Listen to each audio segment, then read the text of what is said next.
தமிழ்நாட்டில் உள்ள 40 சுங்கச்சாவடிகளில் ஏப்ரல் 1ஆம் தேதி முதல் கட்டணம் உயர்த்தப்பட்டிருப்பது வாகன ஓட்டிகள் மத்தியிலும் பொதுமக்கள் மத்தியிலும் அதிர்ச்சியை ஏற்படுத்தியுள்ளது.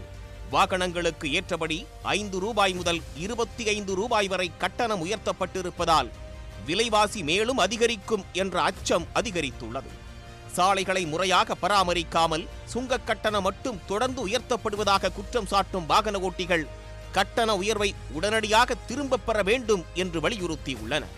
டோல்கேட்டு அப்பப்போ ஏற்றிக்கிட்டே இருந்தாக்கா விலைவாசி உயர்வு ஏறும். நாங்கள் வண்டி வாங்கும்போது ரோட் டேக்ஸ்னு ஒன்று கட்டுறோம். அதுக்கப்புறம் டோல்கேட்டுன்னு சொல்லிட்டு அடிக்கடி ஏற்றிக்கிட்டே இருந்தாக்கா என்ன அர்த்தம்னு தெரியல. ஏன்னா குறைச்சாங்கன்னா பரவாயில்ல, இருக்கு சுங்கக்காரனை ஏற்றினே போனாக்கா ஒரு வண்டி வச்சுட்டு ஓனர்லாம் ஒன்றும் பண்ண முடியாது. புரியுதுங்களா? எல்லாத்தையும் ஏற்றுறாங்க தான் சாமி. உண்மையை சொல்ல போனால் இது ரொம்ப போயிருந்தாங்க, குறைஞ்ச பாடு இல்லை. ரொம்ப கஷ்டமாக தான் இருக்குது. ஓனர் தான் ரொம்ப கஷ்டப்படுவார். நாங்கள் டிரைவரு, எங்களுக்குன்னா நாங்கள் ஓனர் சொல்லதை நாங்கள் ஓட்ட போகிறோம். ஓனர் தான் ரொம்ப கஷ்டமாக, எங்களுக்கும் கஷ்டமாக தான் இருக்குது. ஒரு நேரத்தில் டோல்கேட் ஒர்க் ஆகலாம், 1 மணி நேரம் 2 மணி நேரம் ஓனர் ஆல்ட்டு போட்டுறாரு. ரொம்ப கஷ்டமாக இருக்குது தான் எங்களுக்கும். அது கவர்மெண்ட் தான் பார்க்கணும். பணம் போடுறோம் நாங்கள் ரைட்டு டோலுக்கு, ரோடே இல்லையே, குளிக்கிற வசதி கிடையாது, எந்த பார்க்கிங்கே கிடையாது. ஒரு டோல்கேட்லேயும் பார்க்கிங் இல்லை, பாத்ரூம் வசதியும் கிடையாது. டிரைவர் ரோட்டில் தான் தூங்குறோம். எல்லாரோடைய செல்ஃபோனு பணம் எல்லாமே திருடு போகுது. இன்னொரு தடவை மோடிக்கு ஓட்டு போடுங்க, டபுள் ஆக்கி விட்டுருவாரு, டோலெல்லாம் ஃப்ரீ பண்ணி விடுறேன்னு சொல்லி தான் ஓட்டே கேட்டார். அப்புறம் எதுக்கு அவர் இப்போ உயர்த்திக்கிட்டு இருக்கிறாரு? புதுசாக டோல் ஓப்பன் பண்ணிட்டு இருக்கிறாங்க. 40 கிலோமீட்டருக்கு ஒரு டோலு, 90 கிலோமீட்டருக்கு ஒரு டோல் தான். கேரளாவில் மொத்தமே 4 டோல் தான் இருக்கு. வாகன உரிமையாளர்களும் வாகன ஓட்டிகளும் எதிர்கொள்ளும் பெரும் சவாலாக மாறி நிற்கின்றன சுங்கச்சாவடிகள். இந்தியாவின் எந்த சாலையில் பயணிக்க வேண்டும் என்றாலும் சுங்க கட்டணம் செலுத்தியே தீர வேண்டும் என்ற நிலைக்கு பொதுமக்கள் தள்ளப்பட்டுள்ளனர். வாகனங்களுக்கு எரிபொருள் செலவு ஒருபுறம் என்றால், மறுபுறம் அதற்கு இணையாக என கூறும் அளவுக்கு எகிரிக்கொண்டே போகிறது சுங்கச்சாவடி கட்டணங்கள். எரிபொருள் விலையைப் போலவே சுங்கச்சாவடி கட்டண உயர்வுகளும் சாமானிய மக்களை நேரடியாக பாதிப்பதோடு அத்தியாவசிய பொருட்களின் விலை உயர்வுக்கும் வழிவகுக்கின்றன. சாமானிய மக்களை பாதிப்பதால் சுங்க கட்டண உயர்வு அரசியலிலும் எதிரொலிக்கிறது. நடுத்தர குடும்பங்கள் கூட கார்களை பயன்படுத்த தொடங்கிவிட்ட இன்றைய சூழலில் சுங்கச்சாவடிகள் குறித்தும் சுங்க கட்டணங்கள் குறித்தும் அதனால் ஏற்படும் பாதிப்புகள் குறித்தும் முழுமையாக அறிந்து கொள்வது அவசியமாகிறது.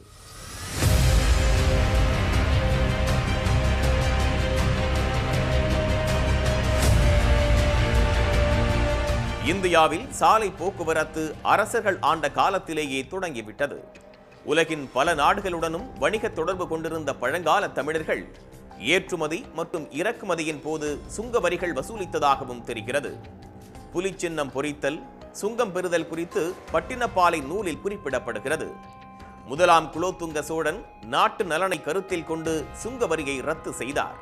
அதனாலேயே சுங்கம் தவிர்த்த சோழன் என அவர் அழைக்கப்பட்டார். தத்துவஞாய் அரிஸ்டாட்டில் குறிப்புகளிலும் அர்த்த சாஸ்திரத்திலும் கூட சுங்க கட்டணம் குறித்து கூறப்பட்டுள்ளது. ஆனால் அந்த சுங்க வரிகளெல்லாம் நாடு விட்டு நாடு செல்வோருக்கு தானே தவிர சொந்த நாட்டுக்குள் பயணிக்கும் மக்களுக்கு விதிக்கப்பட்டது கிடையாது. சாலைகள் அமைத்து பயணிப்போருக்கு பலனளிக்கும் வகையில் சாலைகளின் ஓரங்களில் மரங்களை நடுவது மன்னர்கள் ஆற்றிய தொண்டாக கருதப்படுகிறது. நாடு விடுதலையடைந்த பிறகு தங்குதடையற்ற போக்குவரத்தை ஊக்குவிக்கும் நோக்கிலேயே சாலைகள் அமைக்கப்பட்டன. தேசிய நெடுஞ்சாலை தவிர்த்து பிற சாலைகள் அமைப்பதும் அவற்றை பராமரிப்பதும் மாநில அரசுகளின் கட்டுப்பாட்டிலேயே பெரும்பாலும் இருந்தன. இவற்றுக்காக மாநில அரசுகள் மோட்டார் வாகன வரியை வசூலித்து அவற்றின் மூலம் கிடைக்கும் நிதியை கொண்டு மாநில அரசுகள் சாலைகளை பராமரித்தன. கூடுதலாக நுழைவு வரி போன்ற கூடுதல் வரிகளை விதிக்க சில மாநில அரசுகள் முயன்றபோது நீதிமன்றங்கள் தலையிட்டு அவற்றை நெறிப்படுத்தின. சாலைகளை பராமரிப்பதற்காக வசூலிக்கப்படும் கட்டணங்களுக்கு வரி என பெயர் இருந்தாலும் உண்மையில் அவை சேவை கட்டணங்களே என மாநில அரசுகள் வாதிட்டன. நுழைவு வரி என்பது வரி அல்ல, சேவை கட்டணம் என்ற அடிப்படையில் நிபந்தனைகளுடன் அனுமதி அளித்த நீதிமன்றம் வசூலிக்கப்படும் சேவை கட்டணங்கள் உண்மையிலேயே அதற்கான நோக்கத்திற்காக செலவிடப்படுகிறதா என்பதை கண்காணிக்கும் அதிகாரம் தங்களுக்கு உண்டு என்றும் தெரிவித்தது. இப்படியாக மன்னர் காலம் தொடங்கி 20ஆம் நூற்றாண்டு முடியும் வரை சாலைகளில் வாகனங்கள் பயணிக்க நுழைவு வரியோ மோட்டார் வாகன வரியோ மட்டுமே வசூலிக்கப்பட்டு வந்தது. இந்தியா முழுவதும் நகரங்களும் கிராமங்களும் சுமார் 33 லட்சம் கிலோமீட்டர் அளவுக்கு நீளமான சாலைகளால் இணைக்கப்பட்டுள்ளன. 1947ஆம் ஆண்டு 21,378 கிலோமீட்டராக இருந்த தேசிய நெடுஞ்சாலை தற்போது 1,40,000 கிலோமீட்டர் தொலைவாக அதிகரித்துள்ளது. இந்தியாவில் உள்ள ஒட்டுமொத்த சாலைகளின் நீளத்தில் தேசிய நெடுஞ்சாலை சுமார் 4% அளவே உள்ளது. எனினும் 40% பயணங்கள் தேசிய நெடுஞ்சாலைகளில்தான் மேற்கொள்ளப்படுகின்றன. 1999ஆம் ஆண்டு அமைந்த பாரதிய ஜனதா கட்சி தலைமையில் அமைந்த தேசிய ஜனநாயக கூட்டணி அரசு தங்க நாற்கர சாலை திட்டத்தை அறிமுகப்படுத்தியது. தேசிய நெடுஞ்சாலைகளை விரிவுபடுத்தும் பணிகள் தனியாருக்கு வழங்கப்பட்டன. சாலைகளை சீரமைத்து விரிவாக்கம் செய்வதற்கான செலவை சாவடிகள் அமைத்து சுங்க கட்டணம் வசூலித்துக் கொள்வதற்கான உரிமை சாலைகள் அமைக்கும் தனியார் நிறுவனங்களுக்கு 15 ஆண்டுகளுக்கு வழங்கப்பட்டன. சாலை விரிவாக்கத்துக்கான நிலங்களை கையகப்படுத்துவதற்கான அதிகாரம் தேசிய நெடுஞ்சாலை ஆணையத்திற்கு வழங்கப்பட்டது. இதையடுத்து நாடு முழுவதும் தேசிய நெடுஞ்சாலைகளில் சுங்கச்சாவடிகள் தோன்றின. சுங்க வரி செலுத்துவதற்கான வாகனங்கள் இலகுரக வாகனம், மத்திய தர வாகனம் மற்றும் கனரக வாகனம் என 3 வகைகளாக பிரிக்கப்படுகின்றன. 7000 கிலோ வரை எடை உள்ளவை இலகுரக வாகனங்கள் என்றும் 7000 முதல் 12,000 கிலோ எடை வரை உள்ளவை மத்திய ரக வாகனங்கள் என்றும் 12,000 கிலோவை விட அதிக எடை கொண்ட வாகனங்கள் கனரக வாகனங்கள் என்றும் வகைப்படுத்தப்பட்டு அதற்கேற்ப கட்டணங்கள் வசூலிக்கப்படுகின்றன. இது இப்போ பேக்கேஜ் வண்டி தான். ஒரு 1000 தான் இந்த வண்டிக்கு பேக்கேஜே வருது. இப்போ அந்த பேக்கேஜில் நாங்கள் இத்தனை முறை இந்த இடத்துக்கு வரோம்னா நாங்கள் 2 டைம் போயிட்டு வந்தோன்னா அதில் பாதி காசு டோலுக்கே போயிடுது. அப்புறம் டிரைவர் என்ன இது பண்ண முடியும், ஓனர் என்ன சம்பாதிப்பாங்க. முதல்ல டோலே இல்லாமல் இருக்கிறது ரொம்ப நல்லது. அதே இங்கே ஒரு டிஸ்ட்ரிக்ட் விட்டு தாண்டும் போது ஒரு டோல் இருக்கலாம். ஆனால் போகிற இடமெல்லாம் ஒரு டோல் வச்சுக்கினே இதே பைபாஸில் எத்தனை டோல் இருக்குது இப்போ நீங்கள் பார்க்குறீங்களா. ஆனால் எதுக்கு வைக்கிறாங்கன்னே தெரியல அந்த டோல். வண்டி எப்சி காமிக்கும் போது இந்த மாதிரி உள்ள இது வந்து பார்த்து வருஷத்துக்கு ஒரு 50,000 ரூபா அதுக்கு எப்சி செலவுன்னு வருது. ஆனால் டோல்கேட்டு ஏற்றிட்டே போகிறாங்க. இது என்ன செய்யணும்னு தெரியல. மோட்டார் தொழில் ரொம்ப மோசமாக போய்கிட்டு இருக்கு. என்னதான் பண்ண முடியும், தொழில் செய்ய முடியுமா, விட்டுற முடியுமா என்னன்னு தெரியல. சென்ட்ரல் கவர்மெண்ட் பார்த்து எங்களுக்கு செஞ்சு ரூட் வண்டிகளுக்கெல்லாம் கொஞ்சம் செஞ்சு கொடுக்குற மாதிரி கேட்டுக்கிறோம். என்ன மாதிரி சிரமம் ஏற்படுது ஐயா? ஃபைனான்ஸு சிரமம் தான். வண்டி ஓட்டா, வண்டி கலெக்ஷன் ஆகலை, வண்டி இப்போ டீசல் ஏறி போச்சு. திருவள்ளூருக்கு 35 ரூபாய், திருவள்ளூருக்கு 35 ரூபாய் டிக்கெட் ஏற்றும் போது 55 ரூபாய் டீசலு. இன்னைக்கு 100 ரூபாய் டீசல், அதே டிக்கெட் வந்து 35 ரூபாய் தான் ஆகுது. இது ரேட் இல்லாமல் திருப்பி இது வேறு ஏற்றினாங்கன்னா பெட்ரோல் டீசலும் ஏறி போயிடுது. அப்புறம் எங்கே இந்த வண்டி ஓட்டுறதா? ரோடு எங்கே போட்டுதாங்கிறாங்க. டேமேஜ் ஆகுதும் போடுறது இல்லை, சரியில்லை. இது பண்ணிட்டு தானே இருக்கிறாங்க. ரோடும் கிளியராக ஃபினிஷ் ஆகியிருந்தாலும் பரவாயில்ல, போர்வை ஆகியிருந்தாலும் பரவாயில்ல. 2 வீலர் சொல்லி கலெக்ஷன் தான் பண்ணிட்டு. இதனால யார் பாதிக்கப்படுறா? மக்கள் தான் பாதிக்கப்படுறோம். உங்களுக்கு எல்லாத்துக்குமே நாங்கள் வரி கொடுக்குறோம். என் வீட்டு கார் வாங்கினா என் வீட்டு காருக்கு நான் வரி கட்டுறேன். என் வீட்டு ரோட்டில் நாங்கள் போகிறதுக்கு உங்களுக்கு நான் வரி கட்டணும்.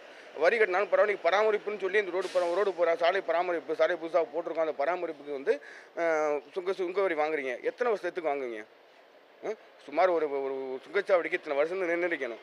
20 வருஷம் 30 வருஷம் சுங்கச்சாவடி வச்சுருக்கீங்க. அதுக்கு பராமரிப்பு காசுக்கு மேலே எடுத்துருக்கீங்க. இப்போ 2003 2004 மட்டும் 4000 கோடிக்கு மேலே வந்து தமிழ்நாட்டில் மட்டும் வரி பேருக்கு சுங்கச்சாவடி வரி. இப்போ இதனால பாதிக்கப்படுற யார்? ஒரு பக்கெட் வந்து சிலிண்டர் விலை ஏற்றிட்டே போகுது ஒன்றிய அரசு, ஒரு பக்கெட் வந்து பெட்ரோல் விலை ஏற்றிட்டே போகுது. இப்போ இந்த சுங்க வரிகளையும் ஏற்றிட்டே போனால் இதனால அத்தியாவசிய பொருள் தான் பாதிக்கும். வருஷம் இதே மாதிரி ஆகிட்டு இருக்கு. அதை ஃபாஸ்ட் ட்ராக்ல பிடிக்கிறதுனால எவ்வளோ பிடிக்கிறாங்க என்னன்றது கணக்கே இல்லாமல் போகுது, அதிகமாக போகுது. இப்படியே போயிட்டு இருந்துச்சுன்னா இது எந்த நிலைமைக்கு போகுன்றதே தெரியல. இதை வந்து கட்டணத்தை வந்து எப்போ ஃப்ரீ பண்ண போகிறாங்க, இல்லை ஒரு லிமிட்டடாக ஃபிக்ஸடாக எப்போ ஃபிக்ஸ் பண்ண போகிறாங்கன்றது தெரியல. இது முன்னாடி ஃபர்ஸ்ட்லேருந்து ஆரம்பித்தப்போ போக படிப்படியாக டோல் கட்டணத்தெல்லாம் நிப்பாட்டிடுவோம் அப்படின்னு சொல்லியிருந்தாங்க. ஆனால் இது வரைக்கும் எந்த நடவடிக்கையும் எடுக்கல. இப்போ மறுபடியும் உயர்த்துறதா சொல்லியிருக்காங்க. நாங்கள் எங்களை மாதிரி வாடகைக்கு கார் ஓட்டுறவங்க இந்த மாதிரி உயர்த்திட்டே போனால் எப்படி சமாளிக்க போகிறோம்னு தெரியல. நாடு முழுவதும் சுங்கச்சாவடிகள் குறித்து பல்வேறு புகார்கள் எழுந்தன. 2013ஆம் ஆண்டு பள்ளிகொண்டா அருகே சுங்கச்சாவடிக்கான உரிமம் பெற்றவர் கட்டணத்தை பல மடங்கு உயர்த்தினார். லாரி உரிமையாளர்கள் கடுமையாக கண்டித்த பிறகும் கட்டணத்தை குறைக்காததால் சுங்கச்சாவடி அருகே இருந்த நிலத்தை விலைக்கு வாங்கி லாரி உரிமையாளர்கள் மாற்று பாதையை அமைத்தனர். அதற்கு பிறகுதான் இறங்கி வந்து கட்டணத்தை குறைத்தார் சுங்கச்சாவடி உரிமம் பெற்றவர். உயர்த்தப்பட்ட கட்டணத்துக்கு சென்னை உயர்நீதிமன்றமும் தடை விதித்தது. டெல்லியின் குர்கான் பகுதியில் இருந்த சுங்கச்சாவடியில் ஹரியானாவில் இருந்து வரும் வாகனங்கள் பல மணி நேரம் காத்து கிடக்க வேண்டிய நிலைமை ஏற்பட்டதால் சுங்க கட்டணம் வசூலிக்க தடை விதித்தது டெல்லி உயர்நீதிமன்றம். மராட்டியத்தில் நாசிக் மாவட்டத்தில் இருந்த சுங்கச்சாவடிகளை மகாராஷ்டிரா நவ நிர்மாண் சேனா கட்சியினர் அடித்து நொறுக்கினர். சுங்கம் வசூலிக்கும் உரிமை நகராட்சி நிர்வாகத்திற்கு வழங்க வேண்டும் என தீர்மானமும் நிறைவேற்றம் செய்யப்பட்டது. இப்படியாக சுங்கச்சாவடி கட்டணங்கள் தொடர்பாக புகார்கள் எழுவது தொடர்கதையாகி வருகிறது. ஆயுட்கால சாலை வரி, பெட்ரோல் அல்லது டீசலுக்கான செஸ் வரி, சுங்கச்சாவடி வரி என சாலையில் வாகனங்கள் பயணிப்பதற்கான வரி வசூலிக்கப்படுகிறது. 2014ஆம் ஆண்டு நாடாளுமன்ற தேர்தலின் போது ஆட்சிக்கு வந்தால் சுங்க கட்டண கொள்ளைக்கு முடிவு கட்டப்படும் என பாஜக வாக்குறுதி அளித்தது. ஆனால் சுங்க கட்டண கொள்ளை தடுக்கப்படவில்லை என்று குற்றம் சாட்டப்படுகிறது. பல்வேறு பகுதிகளில் சுங்கச்சாவடிகள் ஊழியர்களுக்கும் வாகன ஓட்டிகளுக்கும் இடையே மோதல் தொடர்ந்து கொண்டே இருந்தது. வருஷம் இதே மாதிரி ஆயிட்டு இருக்கு. அது ஃபாஸ்ட்ராக்ல பிடிக்கிறதுனால எவ்வளவு பிடிக்கிறாங்க என்னன்றது கணக்கே இல்லாம போகுது, அதிகமா போகுது. இப்படியே போயிட்டு இருந்துச்சுன்னா இது எந்த நிலைமைக்கு போகுன்றது தெரியல. இந்த கட்டணத்தை எப்போ ஃப்ரீ பண்ண போறாங்க, இல்லை ஒரு லிமிட்டடா ஃபிக்ஸடா எப்போ ஃபிக்ஸ் பண்ண போறாங்கன்றது தெரியல. இந்த டோல்கேட் ஏற சொல்ல நாங்கள் விலைவாசி உயர்த்தி தான் ஆகணும், எங்கள் வாடகை உயர்த்தி ஆகணும். இந்த வாடகை உயர்த்த சொல்ல இந்த வாடகை எல்லாம் போயிட்டு யார் போகும்னா பப்ளிக்கு தான் போகும். இதனால பப்ளிக் ரொம்ப பாதிப்படைவாங்க. எவ்வளோ நஷ்டங்கள் ஆகுது. அதாவது வருமானம் இழக்குது, அப்போ டைமிங் மிஸ் ஆகுது. இந்த டோல்கேட் மாரின்றது கணக்கே கிடையாது. பார்த்தா உயர்த்துறாங்க கட்டணத்தை மட்டும். அப்போ நாங்கள் டாடா ஐஸ் வச்சுக்கின்னு வாகனம் வச்சுக்கின்னு என்ன பண்ண முடியும், குடும்பம் பண்ண முடியல. ரொம்ப கஷ்டமாக இருக்குது. நாங்கள் வெஜிடபிள்ஸ் ஏற்றிருக்கணும் வைங்க, அப்போ வாடகை நாங்கள் சேர்த்து கேட்போம். இதனால் பெனிஃபிட் உங்களுக்கு தான். அப்போ வாடகை சேர்த்து கேட்டால் காய்கறி ஏற்றி விட்றவங்க அவங்க ஒரு 5 ரூபா, இப்போ 40 ரூபா காய்கறி விற்கிறாங்க. அப்போ அவங்களுக்கு ஒரு 60 ரூபா போடலாம் அப்படிங்குவாங்க. அப்போ ஏற்றுமதி இறக்குமதி செலவு எல்லாமே இருக்குது. இதனால் பெனிஃபிட் டோல்கேட்டுக்காரங்களுக்கு தான் வருது. ஒரு டிஸ்ட்ரிக்ட் விட்டு தாண்டும் போது ஒரு டோல் இருக்கலாம், ஆனா போற இடமெல்லாம் ஒரு டோல் வச்சுக்கினே இதே பைபாஸ்ல எத்தனை டோல் இருக்கு. இந்த பகுதியில் மட்டும் கிட்டத்தட்ட 1 லட்சம் லாரி ஒரு நாளைக்கு இந்த டோல்கேட்டை பாஸ் ஆகுது. அது இல்லாமல் இங்கே லட்சக்கணக்கான வண்டிகள் இந்த ரோடை பாஸ் ஆகுது. நாங்கள் எல்லாருமே இந்த பகுதி தொழில் சார்ந்ததாக இருக்கும். டெய்லி எங்கள் வண்டியே ஒரு நாளைக்கு 2 வாட்டி டோல்கேட் பாஸ் ஆகுது. எங்களுக்கு இதனாலேயே ஒரு நாளைக்கு 1500 2000 கிட்ட செலவாகுது. ஆல்ரெடி இதில் இன்னும் ரேட் ஏற்றிட்டாங்கன்னா ஆல்ரெடி நாங்கள் டீசல் விலைவாசி உயர்வு, அப்புறம் ஸ்பேர் பார்ட்ஸ் உயர்வு, மேலே நிறைய விலைவாசி உயர்னால நாங்கள் பாதிக்கப்பட்டிருக்கோம். இப்போ இந்த டோல்கேட் உயர்வும் ஏற்றிட்டாங்கன்னா நாங்களும் எங்களோட வாடகை இன்க்ரீஸ் பண்ண வேண்டிய சூழ்நிலை உருவாகுது. ஆண்டாண்டுக்கு உயர்த்துவதால் வாடகை உயர்த்த வேண்டிய கட்டாயத்துக்கு நாங்கள் தள்ளப்படுறோம். இது இல்லாமல் இந்த நிறைய சுங்கச்சாவடிகளில் காலாவதியான சுங்கச்சாவடியில் அடிப்படை வசதிகள் இல்லை. இந்த மாதிரி சூழ்நிலையில் இதை உயர்த்துவதே நாங்கள் எதிர்க்கிறோம். இதை கண்டித்து வருகிற 1ஆம் தேதி வானகர சுங்கச்சாவடியில் மிகப்பெரிய லாரி உரிமையாளர்கள் இந்த சுங்க கட்டணத்தை உயர்த்தக்கூடாது, அடியோர் ரத்து செய்ய வேண்டும். மாநில அரசு இதில் தலையிட்டு ஒரு சட்டசபையில் ஒரு தீர்மானம் நிறைவேற்றி தமிழகத்தில் இருக்கிற சுங்கச்சாவடியில் அதிக விபத்துகள் நடைபெறுகிறது, எந்த அடிப்படை வசதிகள் இல்லை, காலாவதியான சுங்கச்சாவடியில் வசூல் செய்யப்படுகிறது போன்ற காரணங்களை விசாரணை செய்து இதை நிறுத்த வேண்டும் என்பது போன்ற கோரிக்கைகளை வலியுறுத்தி வருகிற 1ஆம் தேதி காலை இங்கே மிகப்பெரிய ஆர்ப்பாட்டம் செய்ய இருக்கிறோம். பல ஆண்டுகளாக சுங்க கட்டணம் சாவடிகளிலேயே வசூலிக்கப்பட்டு வந்த நிலையில் 2021ஆம் ஆண்டு ஃபாஸ்டாக் முறையை அறிமுகம் செய்தது ஒன்றிய அரசு. சுங்கச்சாவடிகளில் பிரத்யேக மின்னணு தொழில்நுட்பம் மூலம் கட்டணம் வசூலிக்கும் முறைதான் ஃபாஸ்டாக் என அழைக்கப்படுகிறது. ஃபாஸ்டாக் பாதைகளை கடந்து செல்லும் வாகனங்களின் சுங்க கட்டணங்கள் தானியங்கி எந்திரம் மூலமாக வசூலிக்கப்படும். ஃபாஸ்டாக் ஸ்டிக்கர் ஒட்டப்பட்டுள்ள வாகனங்கள் சுங்கச்சாவடிகளில் நீண்ட நேரம் காத்திருப்பதை தவிர்க்க இது உதவும் என ஒன்றிய அரசு விளக்கம் அளித்தது. விரைவான பயணம், எரிபொருள் சேமிப்பு, காற்று மாசை குறைப்பது, டிஜிட்டல் பரிவர்த்தனை என ஃபாஸ்டாக்கின் சாதகமான அம்சங்களை அரசு கூறினாலும் பல்வேறு நடைமுறை சிக்கல்கள் இருப்பதாகவும் வாகன ஓட்டிகள் கூறுகின்றனர். குறிப்பாக தொழில்நுட்ப சிக்கல்கள் காரணமாக ஏராளமான குழப்பங்கள் ஏற்படுவதாக கூறப்படுகிறது. இந்தியா முழுவதும் ஆண்டுதோறும் சுங்கச்சாவடி கட்டணங்கள் உயர்த்தப்படுகின்றன. ஏப்ரல் மற்றும் செப்டம்பர் மாதங்களில் சுங்க கட்டணங்கள் உயர்கின்றன. சாலைகளை சரிவர பராமரிக்காமல் சுங்க கட்டணத்தை மட்டும் ஆண்டுதோறும் உயர்த்தி வருவது எந்த வகையில் நியாயம் என்று பல்வேறு தரப்பினரும் கேள்வி எழுப்பியுள்ளனர். ஏற்கனவே சமையல் எரிவாயு, பெட்ரோல், டீசல் விலை உயர்வால் மக்கள் பாதிக்கப்பட்டுள்ள நிலையில் சுங்க கட்டண உயர்வும் விலைவாசி உயர்வுக்குத்தான் வழிவகுக்கும் என மார்க்சிஸ்ட் மாநில செயலாளர் கே பாலகிருஷ்ணனும், மக்கள் நலனை பலியிட்டு பன்னாட்டு நிறுவனங்களின் சட்டப்பூர்வ கொள்கைக்கு மோடி அரசு வழியமைத்து கொடுப்பதாக இந்திய கம்யூனிஸ்ட் கட்சியின் மாநில செயலாளர் முத்தரசனும் குற்றம் சாட்டியுள்ளனர்.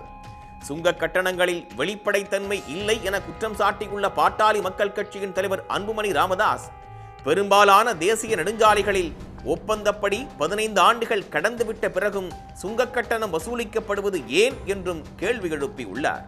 சுங்க கட்டணத்தில் பொறுத்த வரைக்கும் 33 டோல்கேட்டில் 200 மடங்கு அவங்க எஸ்டிமேட் தொகையை விட 200 மடங்கு அதிகமாக வசூல் பண்ணிட்டாங்க. அதெல்லாம் அகற்றப்படணும். ஆனால் அது மத்திய அரசு இந்த சொன்ன மாதிரி இது வரைக்கும் அதை பற்றி காதிலே கூட போட்டுக்கல, கண்டுக்கல. இன்னும் கம்ப்ளீட்டாக டோலினுடைய காலம் முடிஞ்சதே இருக்குது.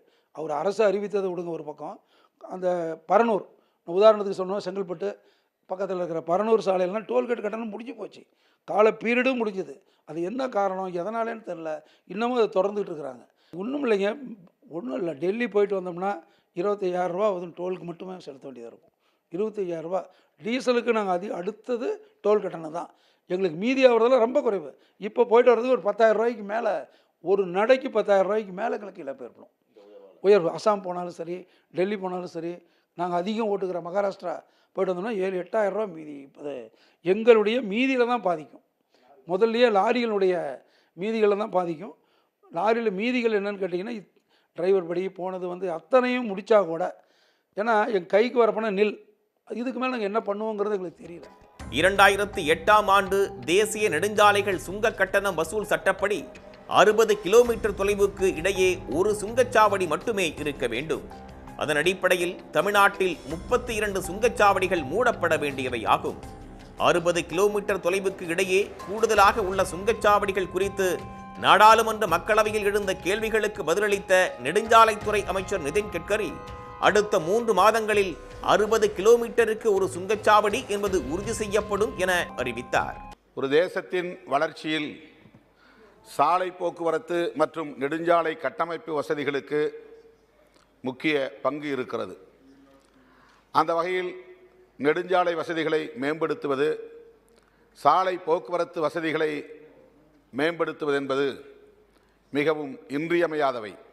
தேசிய நெடுஞ்சாலைகள் கட்டண விதிகள் 2008 determination of rates and collection என்கிற அந்த சட்டத்தின்படி 2 சுங்கச்சாவடிகளுக்கு இடையில் குறைந்தது 60 கிலோமீட்டர் இடைவெளி இருக்க வேண்டும் என்று கூறப்பட்டிருக்கிறது. அதேபோல நகராட்சி மாநகராட்சி எல்லைகளை சுற்றி 10 கிலோமீட்டருக்குள் எந்த சுங்கச்சாவடிகளும் இருக்கக்கூடாது என்றும் சொல்லப்பட்டிருக்கிறது. இந்த விதிமுறைகளுக்கு மாறாக தமிழகத்தில் பல சுங்கச்சாவடிகள் இயங்கி வருகின்றன. அவற்றையெல்லாம் மூடுவதற்கு அரசு விரைந்து நடவடிக்கை எடுக்க வேண்டும் என்று நான் வலியுறுத்துகிறேன். 60 किलोमीटर के अंदर एक ही टोल नाका होगा, दूसरा होगा तो वो बंद किया जाए, क्योंकि लोगों को जरूर है कि हमें पैसा भी चाहिए. इसका मतलब लोगों को तकलीफ नहीं देनी चाहिए. சுங்கச்சாவடிகளுக்கு மாற்றாக புதிய திட்டம் ஒன்றையும் ஒன்றிய அரசு அறிவித்துள்ளது. அதன்படி நாடு முழுவதும் சுங்கச்சாவடிகள் அகற்றப்பட்டு அவற்றுக்கு மாற்றாக செயற்கைக்கோள் உதவியுடன் வாகன உரிமையாளரின் வங்கிக் கணக்கிலிருந்து நேரடியாக சுங்க கட்டணம் எடுத்துக் கொள்ளப்படும் என்றும் ஒன்றிய அமைச்சர் நிதின் கட்கரி கூறியுள்ளார். வழக்கமாக ஒவ்வொரு ஆண்டும் ஏப்ரல் மற்றும் செப்டம்பர் மாதங்களில் சுங்க கட்டணம் உயர்த்தப்படுகிறது. 2024 ஏப்ரல் மாதம் உயர்த்த வேண்டிய சுங்க கட்டணம் நாடாளுமன்ற தேர்தல் காரணமாக ஒத்திவைக்கப்பட்டு ஜூன் மாதம் உயர்த்தப்பட்டது. 2024 ஜூன் மாதம் தமிழ்நாட்டில் உள்ள 36 சுங்கச்சாவடிகளில் 5% அளவுக்கு கட்டணம் உயர்த்தப்பட்ட நிலையில் அடுத்த 2 மாதங்களில் 2024 செப்டம்பர் 1ஆம் தேதி முதல் 25 சுங்கச்சாவடிகளில் கட்டணம் உயர்த்தப்பட்டது. இந்த சூழ்நிலையில் தற்போது மீண்டும் ஏப்ரல் 1ஆம் தேதி முதல் சுங்க கட்டணம் உயர்த்தப்பட்டுள்ளது. தேசிய நெடுஞ்சாலைத்துறை ஆணையத்தின் கட்டுப்பாட்டின் கீழ் தமிழ்நாட்டில் தற்போது 78 சுங்கச்சாவடிகளில் கட்டணம் வசூலிக்கப்பட்டு வருகிறது. இதில் கடந்த 12 ஆண்டுகளில் மட்டும் புதிதாக 12 சுங்கச்சாவடிகள் திறக்கப்பட்டுள்ளன. இவற்றில் ஆண்டுக்கு ஒருமுறை 5%இலிருந்து 10% வரை கட்டணத்தை உயர்த்தி வருகின்றன. அதன்படி தமிழ்நாட்டில் உள்ள 40 சுங்கச்சாவடிகளில் ₹5 முதல் ₹25 வரை சுங்க கட்டணம் உயர்த்தப்பட்டுள்ளது. ஏற்கனவே வாகனங்களை வாங்கும் போதே சாலை வரியாக லட்சக்கணக்கான ரூபாய் வசூலிக்கப்படும் போது எதற்காக தனியாக சுங்க கட்டணம் என்ற கேள்வியும் எழுந்துள்ளது. இந்த நிலையில் தமிழ்நாட்டில் நேற்று நள்ளிரவிலிருந்து 40 சுங்கச்சாவடிகளில் கட்டணம் மேலும் உயர்த்தப்பட்டிருப்பதற்கு வாகன ஓட்டிகள் கடும் எதிர்ப்பை தெரிவிக்கின்றனர். இந்த வருஷத்துக்கு ஒரு முறை இந்த டோல்கேட் கட்டண உயர்வுன்றது அடிப்படை தேவைகளான அத்தியாவசிய பொருட்களுடைய தேவை விலை உயர்வுக்கு முக்கிய பங்காக இருக்குது. குறிப்பாக லாரி வாடகை உயர்றதுனால அதில் கொண்டு வரக்கூடிய பொருட்கள் எல்லாமே விலை உயரக்கூடிய ஒரு சூழ்நிலை. சில நேரம் வந்து பேலன்ஸ் எப்படி கட் ஆகுதுன்னே தெரியல. இங்கே வந்த பிறகு பேலன்ஸ் இல்லைன்றாங்க. பேலன்ஸை போட்டால் தானே உங்களை அனுப்புவோன்றாங்க. அப்போ நமக்கு முக்கியமான அலுவலக வேலை இருக்குது, மருத்துவமனைக்கு போக வேண்டிய வேலை இருக்குது. இப்படி பல்வேறு பிரச்சனை இருக்கும்போது எங்களால் குறிப்பிட்ட நேரத்துக்கு போக முடியாமல் பல்வேறு சிரமத்துக்கு நாங்கள் ஆளாவது இருக்குது. இன்னைக்கு டோல்கேட்டில் ஏற்கனவே 50 ரூபா கொடுத்துட்டு வந்தது இன்னைக்கு 95 ரூபா வரைய ரேட்டு கூட்டியிருக்காங்க. இதுவரைய வந்து இந்த ரோட்ல எந்த ஒரு விதமான ஒரு பாதுகாப்பு சூழ்நிலையும் கிடையாது. டோல்கேட் ஓட்டிக்கிட்டே ரொம்ப கஷ்டமா இருக்குது. ரொம்ப இப்போ வண்டிக்கு 20 ரூபாய்கிட்ட ஏற்றிருக்காங்க. முன்னாடியெல்லாம் 40 ரூபா இருந்துச்சு, இப்போ 80 ரூபாய்கிட்ட வருது.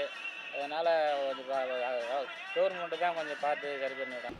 அதாவது ஏப்ரல் 1 முதல் தமிழ்நாட்டில் இருக்கக்கூடிய 40 சுங்கச்சாவடிகளில் கட்டண உயர்வு என்ற செய்தி மிகப்பெரிய ஒரு அதிர்ச்சியை ஏற்படுத்தக்கூடிய வகையில் அமைந்திருக்கிறது. ஆண்டுக்கு 2 முறை சுங்க கட்டணங்கள் உயர்த்தப்படுவது இது சாமானிய மக்களின் தலைமீது விடக்கூடிய மிகப்பெரிய ஒரு சுமையாக பார்க்கிறோம். சமாளிக்க முடியாத சக்தி ஜனங்க போராட்டம் பண்ணி என்ன பண்ண முடியும்? ஆட்டோமேட்டிக்காக ஏற்றின்னு இருக்கிறாங்க, வேற ஒன்றும் பண்ண முடியல. நாங்கள் வேற நம்ம எங்களை பிஸ்னஸ் பார்த்து போனோம் கொள்ளோம் எல்லாம் பார்க்க வேண்டிய சூழ்நிலை ஏற்படுது. இதனால் இவங்கள்ட்ட போராட்டம் பண்ண முடியல எங்களால்.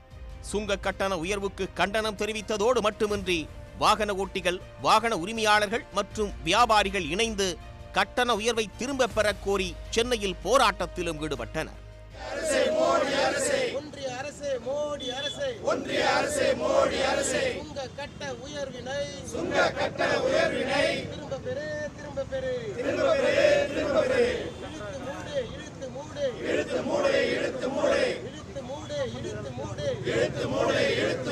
காலாவதியான சுங்கச்சாவடி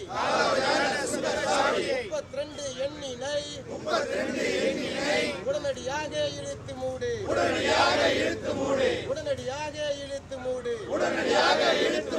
வஞ்சிக்காதே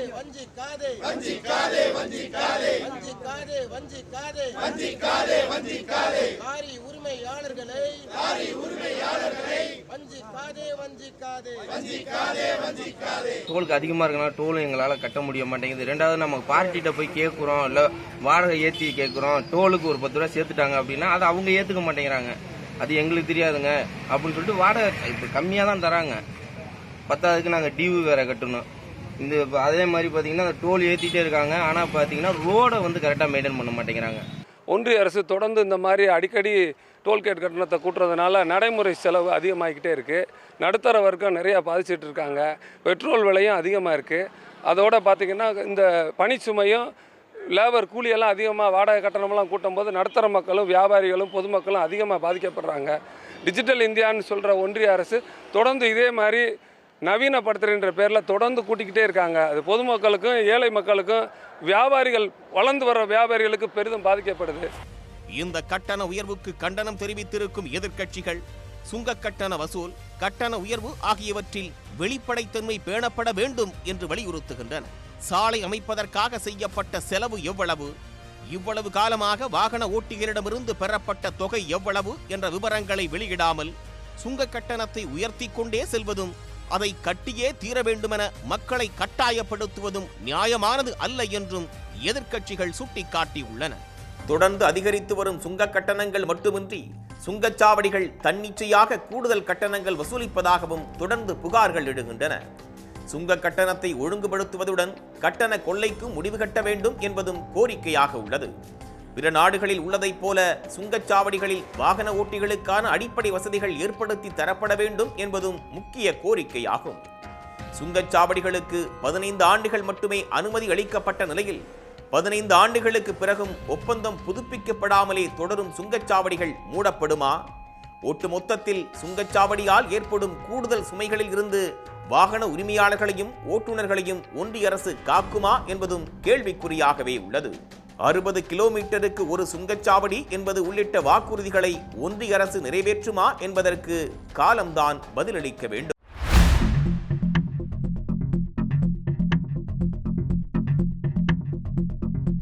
உடனுக்குடன் செய்திகளை தெரிந்து கொள்ள சன் நியூஸ் பெல் ஐகானை கிளிக் பண்ணுங்க.